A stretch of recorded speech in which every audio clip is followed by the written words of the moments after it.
Ating mga ingredients sa fried fish tuna. Itong ating tuna na hugasan na. Mayroon tayo ng salt, black pepper, kamon, red red chili at coriander. At mayroon tayo ng garlic. At ito naman, mayroon tayo ng corn flour, red chili powder, black pepper, and then salt. Yan ay imimix natin yan sa pag-fried ng fish tuna. Yan po ang ating lahat ng mga ingredients. Samahan nyo ako sa aking pagluluto ngayon. Ngayon, itimpla natin ang fish tuna. Una, salt, black pepper, red chili powder, kamon, coriander, at garlic. Timplahin natin.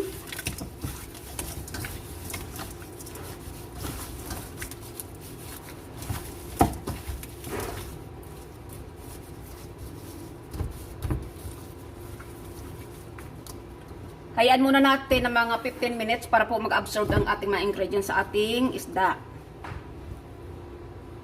Ngayon, pagsamahin natin ang corn flour saka all-purpose flour, black pepper, salt, and red chili powder.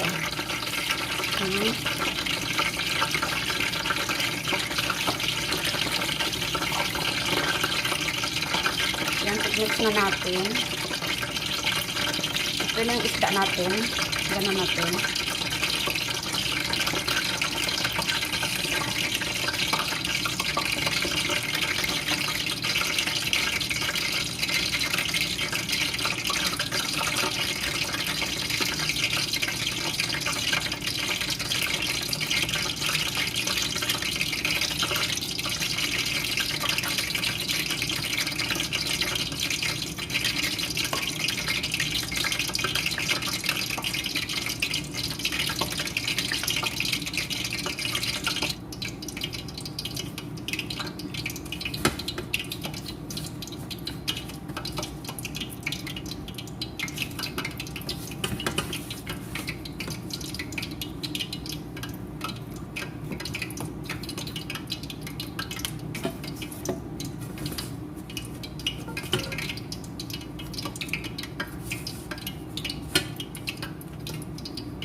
Nagagawa ko, nag-ano ako ng ano, parsley.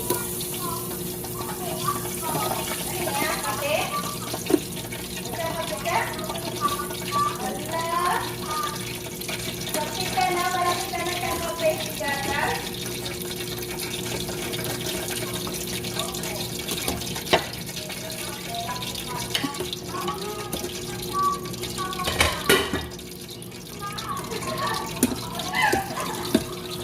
Labis ko na ako. Wala ka dalan. Gaano ko yung ganito, nililinis ko. Parsley. Hindi. Pinamilihan. Mainit. Ihipan mo muna.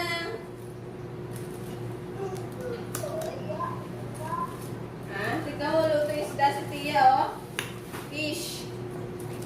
Fish. Oh, fish. Laki ng fish. Kunin mo na, bilis. O, sabi mo si Makulit. Kain tayo.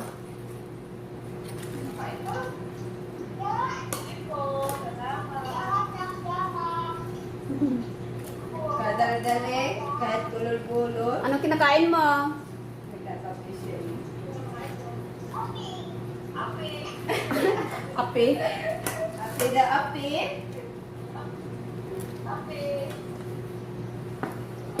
Mainit.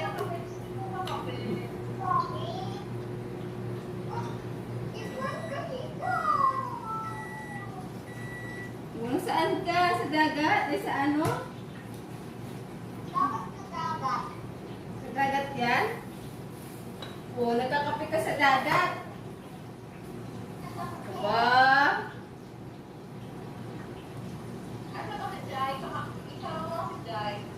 Si Jay nga eh, ako kung naka-online eh. Pakausap ko nga sana sa kanya eh.